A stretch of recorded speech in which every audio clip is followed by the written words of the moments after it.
How to turn on Bluetooth on Mac without a mouse. Hello everyone, welcome back to our channel, and in this video I'm going to show you how you will be able to turn on Bluetooth on Mac without a mouse. So in order to open the Bluetooth without using your mouse, you need to click on the Command and Space key in order to open your Spotlight search. And once you're there, just simply search for Bluetooth over here and just use drop down keys in your MacBook keyboard in order to navigate to this particular page. Just simply click on the Bluetooth one from the top and click on return, and as soon as you click on it, you can see that this bar is already on Bluetooth.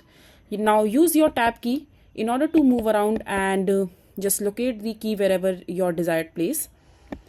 After that, once you're there in the toggle bar, you need to click on the space bar in order to turn on your Bluetooth.